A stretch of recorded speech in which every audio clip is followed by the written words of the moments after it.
നമസ്കാരം, ബിസിനസ് ഡയലോഗിലേക്ക് സ്വാഗതം.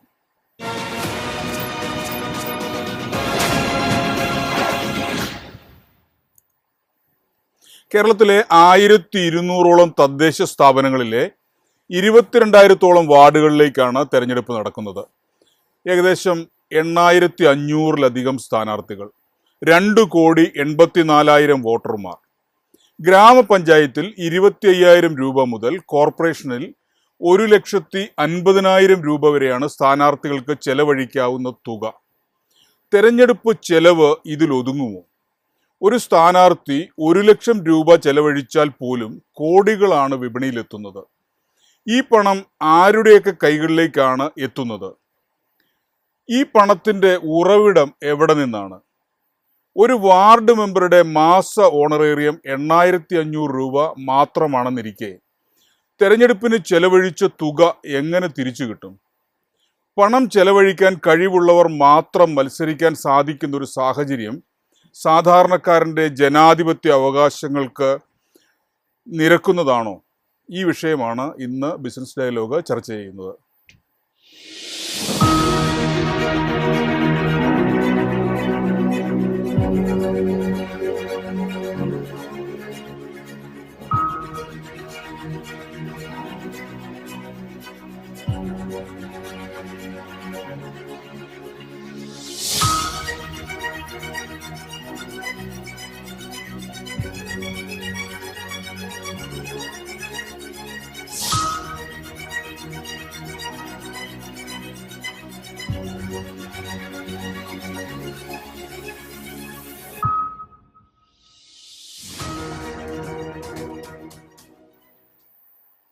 ഈ ചർച്ചയിൽ എന്നോടൊപ്പം കോൺഗ്രസ് സ്ഥാനാർത്ഥിയായ ഡോക്ടർ ജിൻഡോ ജോൺ, രാഷ്ട്രീയ നിരീക്ഷകനായ ഡോക്ടർ സെബാസ്റ്റ്യൻ പോൾ, സാമ്പത്തിക വിദഗ്ധ ഡോക്ടർ മേരി ജോർജ് എന്നിവർ. ആദ്യം ഡോക്ടർ ജിൻഡോ ജോൺ, താങ്കൾ ഈ സമയത്ത് മത്സരരംഗത്തുണ്ടായിരുന്നല്ലോ. 25,000 രൂപ വരെയാണ് പഞ്ചായത്ത് തിരഞ്ഞെടുപ്പിൽ ഒരു സ്ഥാനാർത്ഥിക്ക് ചിലവഴിക്കാൻ അനുവദിക്കപ്പെട്ട തുക. ഈ തുക പ്രചരണത്തിന് മതിയായതാണോ? ഞാൻ ഇതിൽ മനസ്സിലാക്കുന്ന ഒരു കാര്യം, ഈ രാജ്യത്ത് ഒരുപാട് ഇത്തരത്തിലുള്ള ചർച്ചകൾ നടക്കുന്നുണ്ട്. പക്ഷെ ഒരിക്കൽ പോലും നമ്മുടെ തെരഞ്ഞെടുപ്പ് കമ്മീഷൻ തെരഞ്ഞെടുപ്പ് നടപ്പാക്കുന്നതുമായി ബന്ധപ്പെട്ട വിഷയത്തിൽ സീരിയസ് ആയിട്ടുള്ള ഒരു ചർച്ച ഈ തെരഞ്ഞെടുപ്പ് ചെലവുമായി ബന്ധപ്പെട്ട് നടക്കുന്നില്ല എന്നാണ് എനിക്ക് തോന്നുന്നത്. ഒന്ന് 25,000 രൂപ എന്ന് പറഞ്ഞാൽ അതൊരു കുറഞ്ഞ തുകയാണ്. നമ്മളിപ്പോ പറയും പാവപ്പെട്ടവർക്കും മത്സരിക്കണ്ടേ എന്ന് ചോദിക്കും. പക്ഷെ ഞാൻ ഈ തെരഞ്ഞെടുപ്പിൽ മത്സരിച്ച ഒരു സ്ഥാനാർത്ഥിയാണ്. നമ്മൾ ഈ പറയുന്ന ഒരു അവസ്ഥയിൽ ചെലവ് ഒതുക്കുക എന്ന് പറഞ്ഞാൽ വലിയ പ്രയാസമുള്ള കാര്യമാണ്. അത് മാത്രമല്ല, ഈ പാവപ്പെട്ടവർ എന്ന് പറയുന്ന ആളുകൾ പോലും വലിയ തുക ചെലവഴിക്കുന്ന സാഹചര്യം. അപ്പൊ മത്സരമാണ്, കടം മേടിച്ചായാലും ആരെങ്കിലും സ്പോൺസർ ചെയ്താലും മത്സരമാണ്. ആ മത്സരത്തിൽ ജയിക്കുക എന്നുള്ളത് ഒന്നാമത്തെ കാര്യമാണ്. അപ്പൊ ജയിക്കാൻ വേണ്ടിയിട്ട് പണം ചെലവാക്കേണ്ടി വന്നാൽ ചെലവാക്കാൻ തയ്യാറാണ് ആളുകൾ. വളരെ കുറച്ച് ആളുകൾ മാത്രം പണത്തിന്റെ സൗകര്യമില്ലാത്ത രീതിയിൽ അതുകൊണ്ട് ബുദ്ധിമുട്ടുന്നുണ്ട്. ഞാൻ കഴിഞ്ഞ പ്രാവശ്യം പഞ്ചായത്ത് ഇലക്ഷൻ മത്സരിച്ച ഒരാളാണ്. എന്നെ സംബന്ധിച്ചിടത്തോളം എന്റെ തോൽവിക്ക് ഒരു കാരണം എന്റെ കയ്യിൽ വലിയ പണം ചെലവഴിക്കാൻ ഇല്ലാത്തതാണ് എന്നാണ് ഞാൻ വിചാരിക്കുന്നത്. കാരണം പണം ചെലവഴിച്ചും തെരഞ്ഞെടുപ്പിൽ ജയിക്കാമെന്ന് ഈ നാട്ടില് ആളുകൾക്ക് എല്ലാവർക്കും നേരിട്ട് അറിയാം. ഇപ്പൊ തെളിവ് ഹാജരാക്കാൻ പറഞ്ഞാൽ വലിയ ബുദ്ധിമുട്ടാണ്, യാഥാർത്ഥ്യം അതാണെങ്കിൽ പോലും. ഒന്നാമത്തെ കാര്യം. രണ്ട് രീതി താങ്കൾ തുടക്കത്തിൽ പറഞ്ഞതുപോലെ ഒരു പഞ്ചായത്ത് മെമ്പർക്ക് കൊടുക്കുന്ന ഓണറേറിയം 8,000 രൂപയാണ്. ഒരു മാസം പെട്രോൾ അടിക്കാൻ പോലും തികയില്ല. നമ്മുടെ നാട്ടിലെ ജനപ്രതിനിധികൾ ഒരു 99% ആളുകളും വലിയ സാമ്പത്തിക ബാധ്യതയിലാണ് മുന്നോട്ട് പോകുന്നത്. അപ്പൊ അവരുടെ ശമ്പളം ഓണറേറിയം വർദ്ധിപ്പിക്കണം എന്നുള്ളതാണ് എന്റെ അഭിപ്രായം. കുറഞ്ഞത് ഒരു 30,000 രൂപയെങ്കിലും ഒരു പഞ്ചായത്ത് മെമ്പർക്ക് കൊടുത്തില്ലെങ്കിൽ നാട്ടിലെ അഴിമതി, നമ്മളെല്ലാവരും അഴിമതിക്കെതിരെ സംസാരിക്കുന്ന ആളുകളാണ്. പക്ഷെ അഴിമതിക്കെതിരെ സംസാരിക്കുമ്പോൾ തന്നെ ഈ പഞ്ചായത്ത് മെമ്പർ എങ്ങനെയാണ് അയാൾ ഈ പഞ്ചായത്ത് മെമ്പർക്കൊന്നും സമയം ക്രമമൊന്നുമില്ല ജോലി ചെയ്യുന്നതിന്. രാവിലെ മുതൽ രാത്രി ഉറങ്ങുന്നത് വരെ അവർ ഈ മേഖലയിൽ തന്നെയാണ്. എന്ത് കാര്യത്തിലും തയ്യാറായിട്ടുണ്ടാകും, എപ്പോഴും ഓടിയെത്തണം, എല്ലാത്തിനും. ഒരു അസ്വാഭാവിക മരണം നടന്നാൽ അതിന്റെ പോസ്റ്റ്മോർട്ടം നടത്തി സംസ്കാരം നടക്കുന്നത് വരെ ഒരു പഞ്ചായത്ത് മെമ്പറുടെ ചെലവ് എന്ന് പറഞ്ഞാൽ 1,000-കണക്കിന് രൂപയാണ്. ശരിക്കും ഇവർക്കൊന്നും ആരോടും ചോദിക്കാനില്ല. ആകെ കിട്ടുന്ന ഒരു 8,000 രൂപ കൊണ്ട് അവരുടെ കാര്യം നടത്തി. അപ്പൊ സ്വാഭാവികമായിട്ട് കുറഞ്ഞത് ഒരു 30,000 രൂപയ്ക്കും പഞ്ചായത്ത് മെമ്പർമാർക്ക് ഓണറേറിയം കൊടുക്കണം. കാരണം ഞാൻ വിചാരിക്കുന്നത് മന്ത്രിമാര് ചെയ്യുന്ന, അവരൊക്കെ വലിയ ജോലിയൊക്കെ ചെയ്യുന്നത്, പക്ഷെ അപ്പോൾ പോലും താഴെത്തട്ടിലുള്ള ജനങ്ങളുമായിട്ട് നിത്യം ഇടപെട്ടുകൊണ്ട് അവരുടെ ഇടയിൽ പ്രവർത്തിക്കുന്നവർക്ക് അർഹമായിട്ടുള്ള അല്ലെങ്കിൽ ആനുപാതികമായിട്ടുള്ള ഒരു സാമ്പത്തിക സാഹചര്യം ഇല്ല, ഓണറേറിയം ഇല്ല എന്ന് വിചാരിക്കുന്നു. ശരി, അത് ഒന്നാമത്തെ കാര്യം. രണ്ടാമത് തെരഞ്ഞെടുപ്പിൽ മത്സരിക്കുന്നതുമായി ബന്ധപ്പെട്ട് ഇപ്പൊ തെരഞ്ഞെടുപ്പ് കമ്മീഷൻ, ഇപ്പൊ ഞാൻ ജില്ലാ പഞ്ചായത്ത് സ്ഥാനാർത്ഥിയായിരുന്നു ഈ പ്രാവശ്യം. 1.5 ലക്ഷം രൂപയാണ് നമ്മുടെ ഒരു ചെലവ് വരാൻ പാടുള്ളൂ എന്ന് പറയുന്നത്. വലിയ പ്രയാസമാണ് ആ ചെലവിൽ, ആ തുകയ്ക്കകത്ത് നിന്ന് പ്രചരണ പരിപാടികൾ സംഘടിപ്പിക്കുക എന്ന് പറയുന്നത്. 51 വാർഡുള്ള ഒരു ഡിവിഷനാണ്. ഈ 51 വാർഡിൽ ഒരു 3 റൗണ്ട് യാത്ര ചെയ്യണമെങ്കിൽ തന്നെ എത്രായിരം രൂപയുടെ കൂലി വരും. അപ്പോ ഇതൊരു യാഥാർത്ഥ്യ ബോധവുമായിട്ട് നമ്മുടെ നാട്ടിലെ വിലക്കയറ്റ തോതുമായി ബന്ധപ്പെട്ട് നമ്മുടെ നാട്ടിലെ മറ്റു കാര്യങ്ങളൊക്കെ ബന്ധപ്പെട്ടിട്ടുള്ള ഒരു യാഥാർത്ഥ്യ ബോധത്തിൽ നിന്നിട്ടുള്ള ഒരു കണക്ക് അല്ല ഇതെന്നാണ് എനിക്ക് തോന്നിയിട്ടുള്ളത്. ശരി, വ്യക്തമാണ്. ഞാൻ താങ്കളിലേക്ക് മടങ്ങി വരാം. ഡോക്ടർ സെബാസ്റ്റ്യൻ പോൾ, താങ്കൾ ദീർഘകാലം മത്സരരംഗത്തുണ്ടായിരുന്ന വ്യക്തിയാണല്ലോ. പഞ്ചായത്ത് തെരഞ്ഞെടുപ്പുകൾ പോലും ഇപ്പോൾ ഒരു നിയമസഭാ തെരഞ്ഞെടുപ്പിന്റെ ആഘോഷം പോലെ മാറിക്കഴിഞ്ഞിരിക്കുന്നു. തെരഞ്ഞെടുപ്പ് ചെലവിന്റെ പരിധി നിശ്ചയിച്ചിരിക്കുന്നത് യാഥാർത്ഥ്യബോധത്തോടെയാണോ?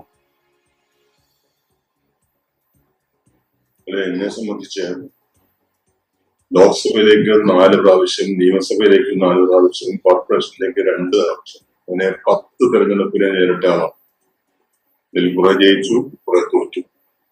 സാധാരണഗതിയിൽ പറഞ്ഞാൽ കുടുംബം കുളം തോണ്ടുന്നതിന് ഇതിൽ കൂടുതലൊന്നും ഞാൻ ചെയ്യേണ്ടതില്ലായിരുന്നു. പക്ഷെ എനിക്ക് അങ്ങനെ ഒരു അപകടം ഉണ്ടായിട്ടില്ല. ഞാൻ 1 സെന്റ് ഭൂമി പോലും തെരഞ്ഞെടുപ്പിന്റെ പേരിൽ വിൽക്കുകയോ അമിതമായി കടം വാങ്ങുകയോ ഒന്നും ചെയ്യേണ്ടി വന്നിട്ടില്ല. പക്ഷെ ഇവിടെ ഉന്നയിക്കപ്പെട്ട ചോദ്യത്തിന്റെ അർത്ഥം എനിക്ക് മനസ്സിലാവുന്നുണ്ട്. കുറെ കൂടി യാഥാർത്ഥ്യ ബോധത്തോടെ തിരഞ്ഞെടുപ്പ് ചെലവുകളുടെ തുക അത് നിശ്ചയിക്കേണ്ടതല്ലേ? അതുപോലെ മെമ്പർമാർക്ക് അവർക്കുള്ള ഓണറേറിയം വർദ്ധിപ്പിക്കേണ്ടതല്ലേ? ഇങ്ങനെ കുറെ ചോദ്യങ്ങളൊക്കെ വന്നു. അതെല്ലാം പരിഗണിക്കേണ്ടതായ വിഷയങ്ങൾ തന്നെയാണ്. വാസ്തവത്തിൽ MP ആയിരുന്ന ഒരാളെന്ന നിലയ്ക്ക് എനിക്ക് കൃത്യമായി പറയാൻ കഴിയും, ഞങ്ങളുടെ പ്രദേശം, MP-യുടെ പ്രദേശം വളരെ വിപുലമാണ്. പക്ഷെ വിപുലമായ പ്രദേശത്ത് എത്തിച്ചേരുന്നതിനുള്ള മറ്റ് സൗകര്യങ്ങളും MP ഒരുക്കിയെടുക്കുന്നുണ്ട്, MP-ക്ക് ലഭിക്കുന്നുമുണ്ട്. പക്ഷെ ഒരു പഞ്ചായത്ത് മെമ്പർ, അയാളുടെ ഉത്തരവാദിത്വം എന്ന് പറയുന്നത് വളരെ കഠിനമാണ്, ക്ലേശകരമാണ്. ഇവിടെ പരാമർശിച്ചതുപോലെ ഒരു അപകടമരണം ഉണ്ടായാൽ പോസ്റ്റ്മോർട്ടം നടത്തി ബോഡി ബന്ധുക്കൾക്ക് വിട്ടുകൊടുക്കുന്നത് മുതൽ എല്ലാ കാര്യങ്ങൾക്ക്, വെള്ളം കിട്ടിയില്ലെങ്കിൽ, കറണ്ട് ഇല്ലെങ്കിൽ, എന്തു സംഭവിച്ചാൽ, റോഡിൽ ചെളി വന്നാൽ, വെള്ളം കെട്ടി നിന്നാൽ, എല്ലാറ്റിലും ഇടപെടേണ്ടത് ഈ പഞ്ചായത്ത് മെമ്പറാണ്. അത്രയേറെ ക്ലേശകരമായ അല്ലെങ്കിൽ വളരെ സമഗ്രമായ ജോലിയാണ് അവർ ചെയ്യുന്നത്. അതുകൊണ്ട് അവർക്ക് ആനുകൂല്യം കൂട്ടിക്കൊടുക്കുന്നതിൽ ഒരു തെറ്റില്ല. ഇവിടെ ഇതുവരെ കേട്ട ചർച്ചയിൽ നിന്ന് തെരഞ്ഞെടുപ്പിനുള്ള ചെലവ് അത് വലിയൊരു പ്രശ്നമാണ്. നമുക്ക് MP-മാരുടെയും MLA-മാരുടെയും പ്രചാരണ ചെലവ് സർക്കാർ ഏറ്റെടുക്കണം എന്നൊരു നിർദ്ദേശം കുറെ കാലമായിട്ടുണ്ട്. അങ്ങനെയുള്ള ചില രാജ്യങ്ങളുമുണ്ട്. പക്ഷെ എനിക്ക് തോന്നുന്നു അതിനേക്കാൾ മുന്നേ നമുക്ക് ഈ ലോക്കൽ ബോഡീസ്, പഞ്ചായത്ത് തെരഞ്ഞെടുപ്പിൽ ആ സ്ഥാനാർത്ഥികൾക്ക് ആവശ്യമായി വരുന്ന ചെലവ് അത് ഗവൺമെന്റ് ഏറ്റെടുത്താൽ എന്താ തെറ്റ്? അത് അപ്രായോഗികമായ ഒരു കാര്യമൊന്നുമല്ല. ആകാമെങ്കിൽ, ആലോചന ആകാമെങ്കിൽ അതിനേക്കാൾ മുമ്പേ ആലോചിക്കേണ്ടത് ഈ പഞ്ചായത്ത് അംഗങ്ങളുടെ കാര്യത്തിലാണ്. അതുകൊണ്ട് പണം എന്നത് വലിയ പ്രശ്നം തന്നെയാണ്. തെരഞ്ഞെടുപ്പ് കമ്മീഷൻ നിശ്ചയിക്കുന്ന തുകയ്ക്ക് ആ പരിധിക്കുള്ളിൽ നിന്നുകൊണ്ട് ഒരു തെരഞ്ഞെടുപ്പ് പ്രവർത്തനവും പൂർത്തിയാക്കാൻ കഴിയില്ല. ശരി, വ്യക്തമാണ്. പക്ഷെ ഞങ്ങളത് ചെയ്യും, പൂർത്തിയാക്കുന്നു. മാത്രമല്ല അവിടെ കുറെ കളവുകൾ, കള്ളക്കണക്കുകൾ എല്ലാം ഉണ്ടാവും. അതുമൊക്കെ ഇതിന്റെ ഒരു ഭാഗമായിട്ട് തന്നെയാണ് നമ്മൾ കാണുന്നത്. ശരി, വ്യക്തമാണ്. താങ്കളിലേക്ക് മടങ്ങി വരാം. ഡോക്ടർ മേരി ജോർജ്, ഡോക്ടർ സെബാസ്റ്റ്യൻ പോൾ പറഞ്ഞതുപോലെ തന്നെ തെരഞ്ഞെടുപ്പിന്റെ കമ്മീഷൻ നിശ്ചയിച്ചിരിക്കുന്ന പരിധിക്കപ്പുറത്ത് പണം ഇതിനകത്ത് ചെലവഴിക്കപ്പെടുന്നുണ്ട്. കോടികളാണ് ഓരോ പഞ്ചായത്ത് തെരഞ്ഞെടുപ്പിലും കേരളത്തിന്റെ വിപണിയിലെത്തുന്ന പണം. ഈ കോടികളുടെ ഉറവിടം എവിടെയാണ്? മിസ്റ്റർ ജെയിംസ്, അതായത് നമ്മുടെ representation of people act 1951 registered political പാർട്ടീസിന് ഡൊണേഷൻ സ്വീകരിക്കാം ഇലക്ഷൻ ഫണ്ടിങ്ങിന് വേണ്ടി എന്ന് അതിലെ സെക്ഷൻ 29B ആണ് പറയുന്നത്. പൊളിറ്റിക്കൽ പാർട്ടീസിന് ഡൊണേഷൻസ് സ്വീകരിക്കാം, പക്ഷേ ഗവൺമെന്റ് കമ്പനികളിൽ നിന്ന് സ്വീകരിക്കാൻ പാടില്ല. അതുപോലെ തന്നെ ആ ആക്ടിന്റെ തന്നെ, അതായത് RPA ആക്ടിന്റെ തന്നെ 29C മാൻഡേറ്റ് ചെയ്യുന്നത് 20,000 രൂപയിൽ കൂടുതലുള്ള ഡൊണേഷൻസ് എവിടെ നിന്ന് സ്വീകരിച്ചാലും അത് ഇലക്ഷൻ കമ്മീഷൻ ഓഫ് ഇന്ത്യയുടെ അടുക്കൽ റിപ്പോർട്ട് ചെയ്യണം. ഇത് അതായത് ഇത് അക്കൗണ്ടബിലിറ്റിക്കും ട്രാൻസ്പെറൻസിക്കും വേണ്ടിയാണ് ഈ നിർദ്ദേശങ്ങൾ വെച്ചിരിക്കുന്നത്. പിന്നെ അതുപോലെ ഇൻകം ടാക്സ് ആക്ട് 1961 അവിടെയും സെക്ഷൻ 13A ഡൊണേഷൻസ് 2,000 വരെ ഉള്ളത് ഡൊണേഷൻസ് സ്വീകരിക്കാം എന്നുള്ളതാണ് അതിൽ പറയുന്നത്. അതായത് ഇൻകം ടാക്സ് ആക്ട് ആണ്. അപ്പൊ ഇൻകം ടാക്സിന് എക്സംഷൻ കിട്ടും 2,000 രൂപ വരെ കൊടുക്കുന്നത് എന്നതാണ് ഉദ്ദേശിക്കുന്നത്. അതുപോലെ ആ ഇൻകം ടാക്സ് ആക്ടിന്റെ 80GGB അനുസരിച്ച് ഈ ഇങ്ങനെയുള്ള കോൺട്രിബ്യൂഷൻസ് തീർച്ചയായിട്ടും എൻകറേജ് ചെയ്യുന്നുണ്ട്. എന്തിനാണ്?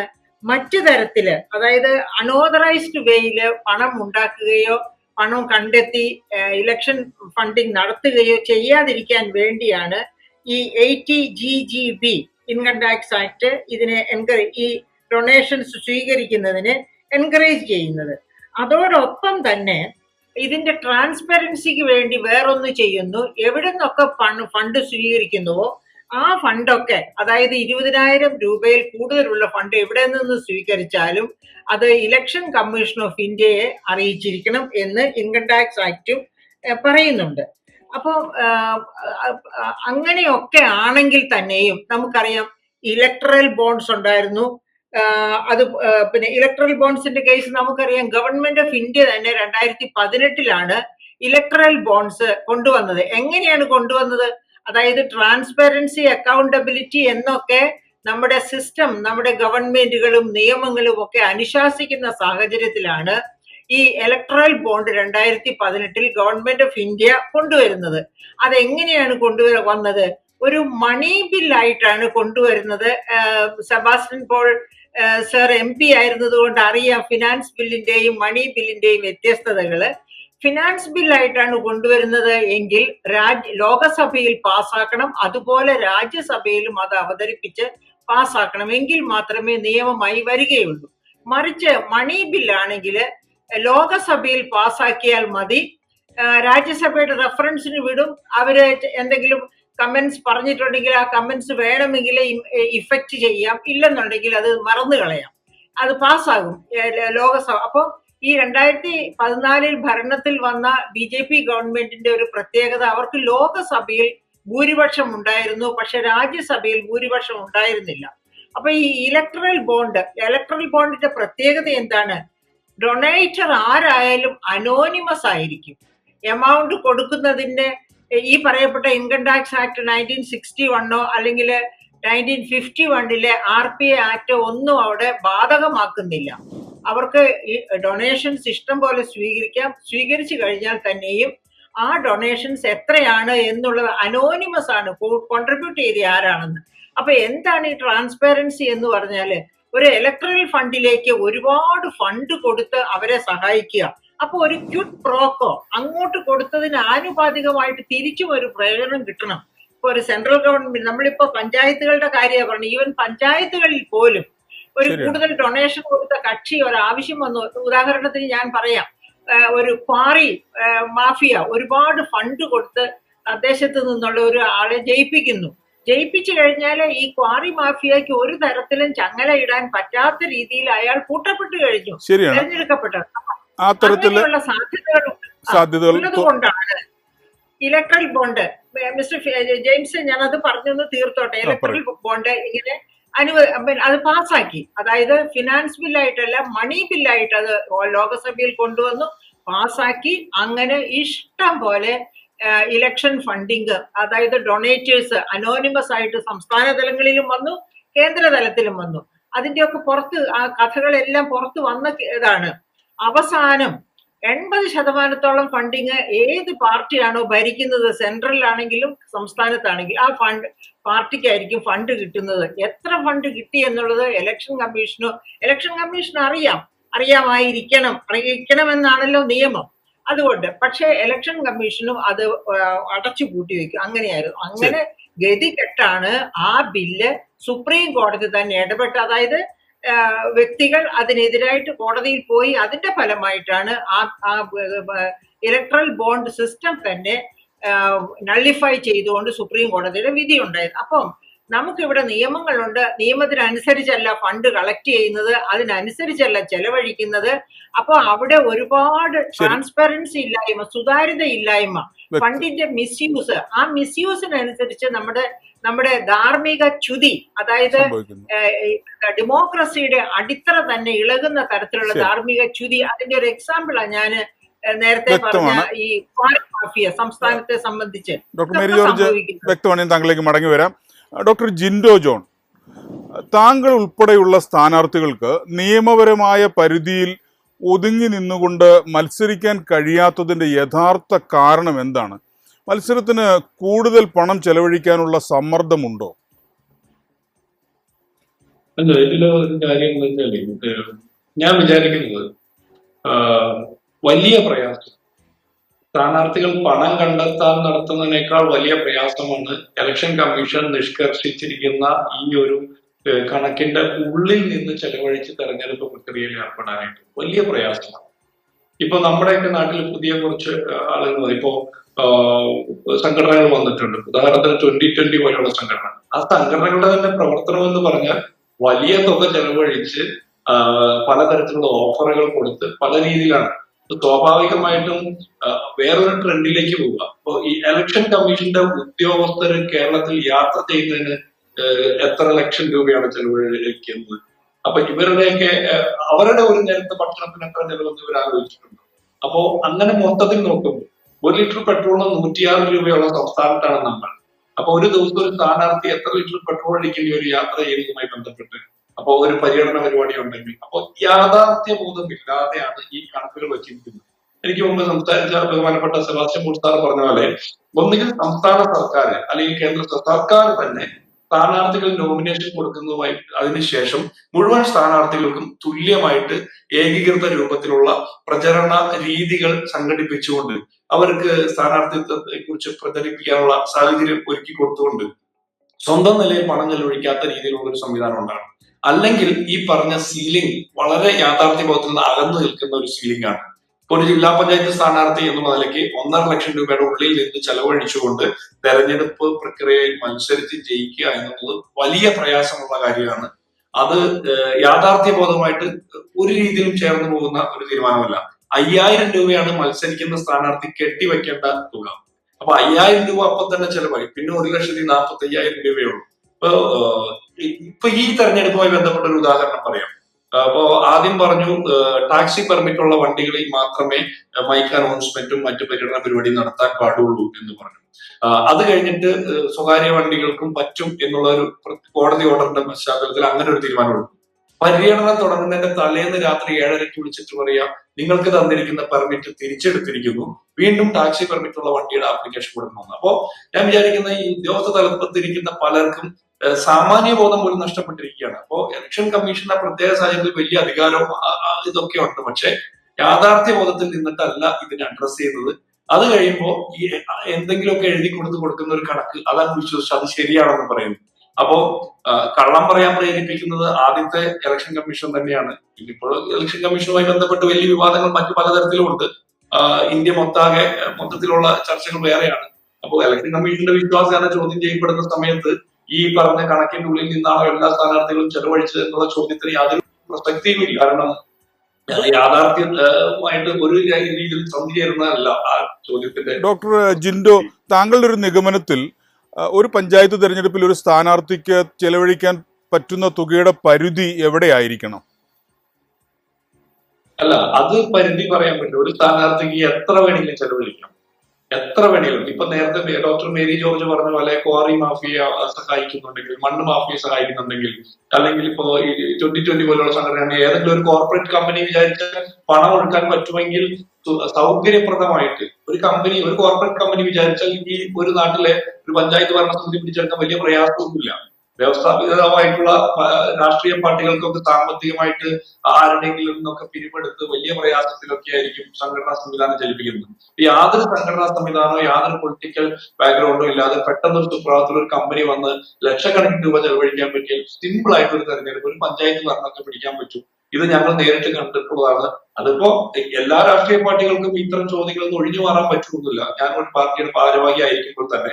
പക്ഷെ അപ്പോൾ പോലും തെരഞ്ഞെടുപ്പിൽ മത്സര രംഗത്തേക്ക് വരുമ്പോൾ ജയിക്കാൻ വേണ്ടിയിട്ട് നമ്മൾ പണം ചെലവഴിക്കേണ്ടി വരും. ആ പണം ചെലവഴിക്കേണ്ടി വരുന്നതിന് പരിധി നിശ്ചയിക്കാൻ പ്രയാസമാണ്. കാരണം ഒരുപാട് പൈസ ചെലവാക്കാൻ കഴിവുള്ളവരുണ്ടാവും, ചെലവാക്കുന്നവരുണ്ടാവും. പരമാവധി കുറച്ച് ചെലവാക്കാൻ പറ്റുന്ന രീതിയിലുള്ള ഒരു സാഹചര്യം ഒരുക്കുക എന്നുള്ളത് ഇലക്ഷൻ കമ്മീഷന്റെ ഉത്തരവാദിത്തമാണ്. അപ്പൊ ഇലക്ഷൻ കമ്മീഷൻ ഒരുക്കുക നിങ്ങൾ ഇത്രയും രൂപ ചെലവാക്കിയാൽ മാത്രം മതി എന്നൊരു ഓർഡർ മാത്രം ഇട്ടിട്ട് കാര്യമില്ല. ഇപ്പോ അവരിപ്പോ ഒരു സ്ഥലത്തോടെ അവരുടെ ഇലക്ഷൻ ടീം യാത്ര ചെയ്യുമ്പോൾ അറിയാം എത്ര ഫ്ലെക്സ് വെച്ചിട്ടുണ്ട്, എത്ര ബോർഡ് വെച്ചിട്ടുണ്ട്. പക്ഷെ നമ്മൾ കൊടുക്കുന്ന കണക്കേ അവർ വിശ്വസിക്കുന്നുള്ളൂ. അതിനപ്പുറത്ത് അവർക്ക് ഒരു കണക്കെടുക്കാനുള്ള ഒരു സംവിധാനമൊക്കെ ഉണ്ടെന്ന് ഞാൻ വിചാരിക്കുന്നില്ല. അങ്ങനെ ചെയ്യുന്നുണ്ടെന്ന് ഞാൻ വിചാരിക്കുന്നില്ല. അങ്ങനെ അത് പ്രാക്ടിക്കലി പറ്റുമെന്നും ഞാൻ വിചാരിക്കുന്നില്ല. കേരളത്തിൽ തന്നെ 75,000 80,000 സ്ഥാനാർത്ഥികൾ മത്സരിക്കുന്നുണ്ട്.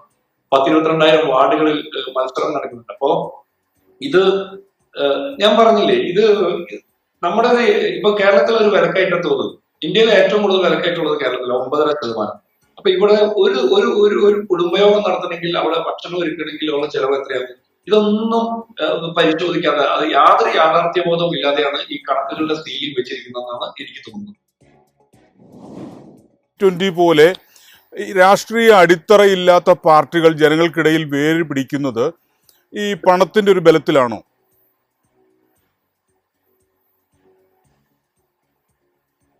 എന്നോടാണ്. അതെ, തീർച്ചയായിട്ടും ഞാൻ അങ്ങനെ വിചാരിക്കുന്നു. കാരണം ഇപ്പൊ കോൺഗ്രസിന്, CPM അല്ലെങ്കിൽ മറ്റു രാഷ്ട്രീയ പാർട്ടികൾക്ക് ഒരുപാട് കുറവുകളുണ്ടാവും. പക്ഷെ ഈ രാഷ്ട്രീയ പാർട്ടികളൊക്കെ ജനങ്ങളുടെ ദൈനംദിന പ്രവർത്തന ജീവിതവുമായി ബന്ധപ്പെട്ട് നേരിട്ട് ഇടപഴകുന്ന ആളുകളാണ്. ഒരു കോൺഗ്രസിന്റെയോ CPM-ന്റെയോ ഏത് രാഷ്ട്രീയ പാർട്ടിയുടെയോ ഒരു പൊതുപ്രവർത്തകൻ എന്ന് പറഞ്ഞാൽ അയാളുടെ കുടുംബം പോലും പലപ്പോഴും മാറ്റി വെച്ചിട്ടായിരിക്കും പൊതുപ്രവർത്തനമായിട്ട് ഇറങ്ങി നടക്കുന്നത്.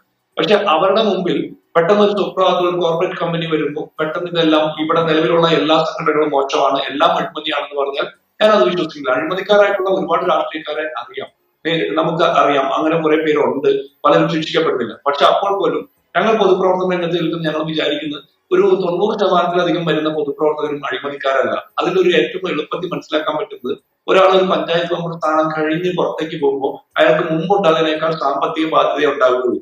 ചിലപ്പോൾ മെച്ചപ്പെട്ട കുറച്ചുകൂടി വൃത്തിയുള്ള ഡ്രസ്സൊക്കെ ധരിക്കുന്നുണ്ടാവും, ഒരു സ്കൂട്ടറോ അല്ലെങ്കിൽ ഒരു 2 വീലറോ ഒക്കെ ഉണ്ടാവും. ഇതൊക്കെ ലോണായിരിക്കും. അയാൾ പഞ്ചായത്ത് മെമ്പർ ആകുന്നതിന് മുമ്പുള്ളതിനേക്കാൾ സാമ്പത്തിക ബാധ്യതയായിരിക്കും. 90% ജനപ്രതിനിധികളുടെ ജീവിത യാഥാർത്ഥ്യം അതാണ്. ഞങ്ങൾ താഴെ തട്ടിൽ പ്രവർത്തിക്കുന്നതുകൊണ്ട് മനസ്സിലാകുന്നത്. അവിടെയാണ് 2020 പോലെയുള്ള ചില സംഘടനകളുടെ ഉദയം. അവർക്ക് ഫണ്ട് കളക്ട് ചെയ്യാൻ എളുപ്പമുണ്ട്. അവർക്ക് ഒരു കോർപ്പറേറ്റ് കമ്പനിയുടെ CSR ഫണ്ട് അങ്ങനെ തന്നെ എടുത്തു വെച്ച് പ്രവർത്തിക്കാം. അപ്പൊ അങ്ങനെ വരുമ്പോൾ ആളുകളുടെ മുമ്പിൽ കുറെ കൂടി മോഹന വാഗ്ദാനങ്ങൾ കൊടുക്കാൻ പറ്റും, അവർക്ക് പലതും ചെയ്യാൻ പറ്റും. ആ ചെയ്യുന്നത് ശരിക്കും യഥാർത്ഥത്തിൽ ഒരു ദേശീയ രാഷ്ട്രീയ കാഴ്ചപ്പാടുകളാണോ എന്ന് ചോദിച്ചാൽ അല്ലെന്ന് തന്നെ പറയാൻ പറ്റുള്ളൂ. അരാഷ്ട്രീയമാണ് അത്തരം നിലപാടുകൾ. വ്യക്തമാണ്. താങ്കളിലേക്ക് മടങ്ങി വരാം. ഡോക്ടർ സെബാസ്റ്റ്യൻ പോൾ, പഞ്ചായത്ത് തെരഞ്ഞെടുപ്പിൽ പോലും കോടികൾ മറിയുന്നത് ഇന്ത്യൻ ജനാധിപത്യത്തിന്റെ ഗുണനിലവാരത്തെ എങ്ങനെയാണ് ബാധിക്കുന്നത്?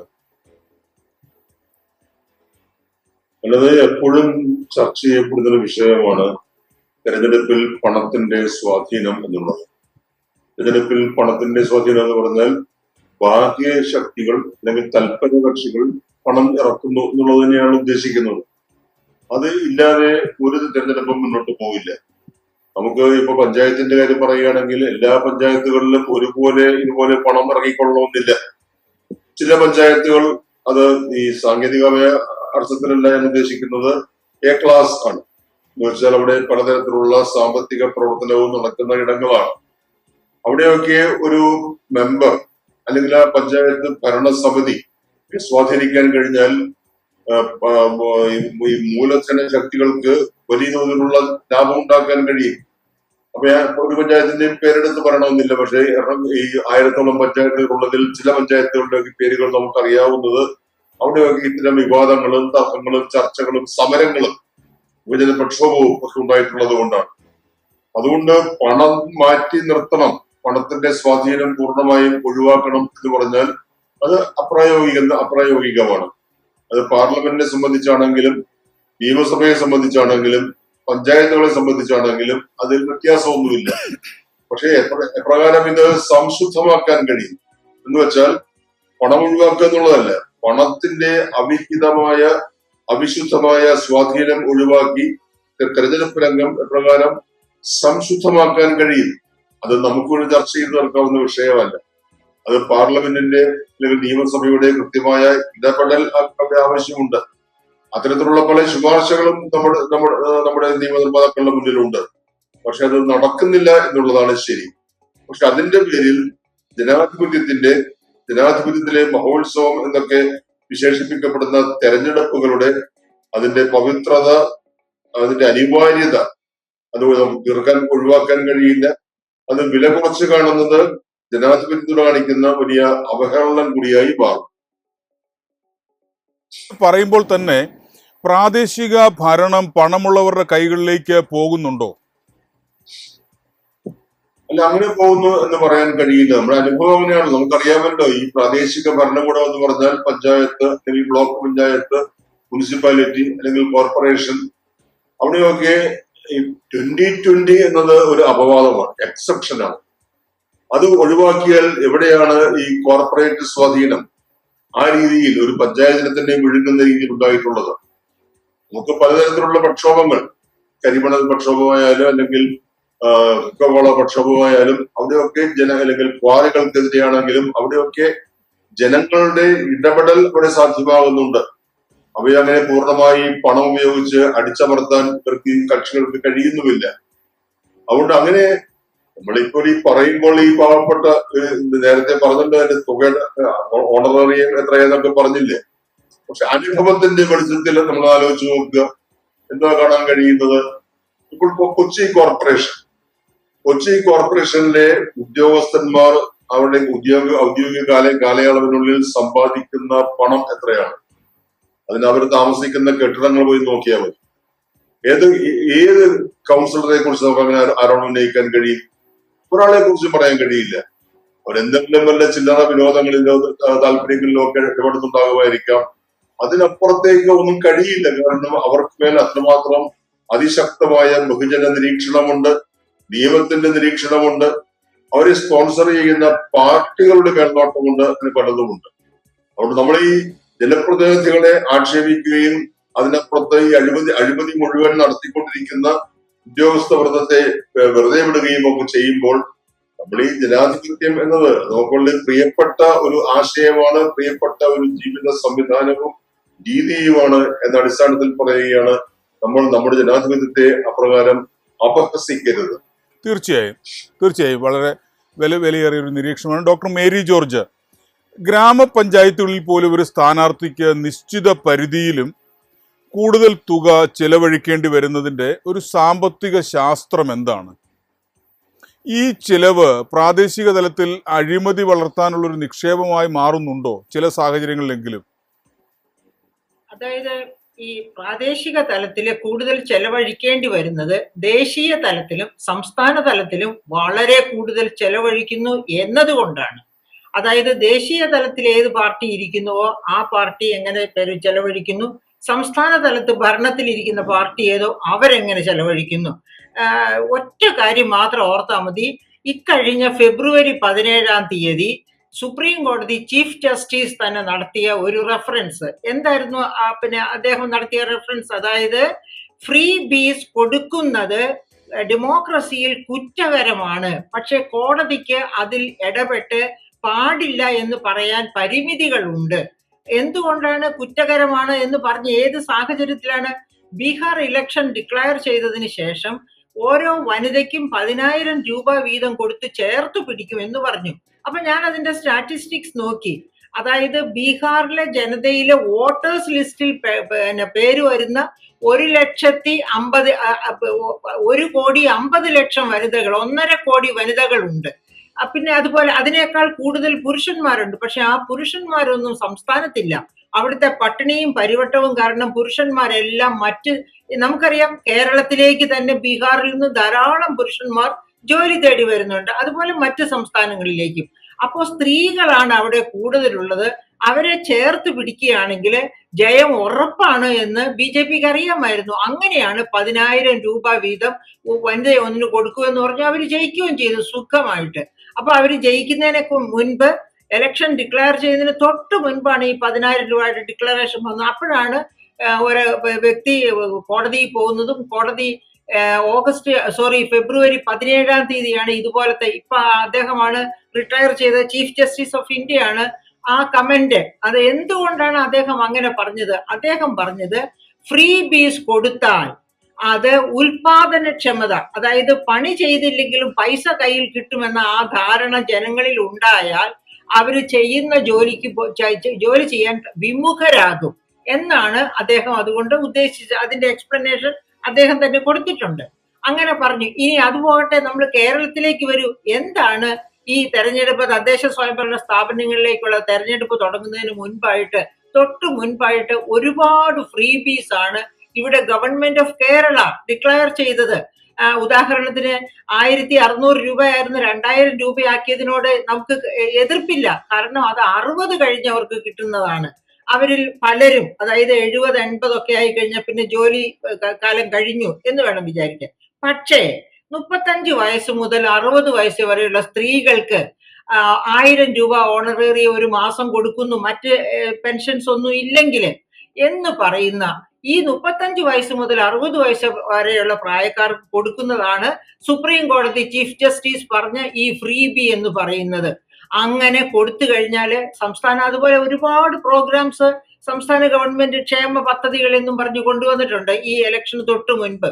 ആ പദ്ധതികളൊക്കെ എന്താണ്? അതൊക്കെ പാർട്ടിക്ക് വേണ്ടി, ആ ഭരിക്കുന്ന പാർട്ടിക്ക് വേണ്ടി വോട്ട് പിടിക്കലാണ്.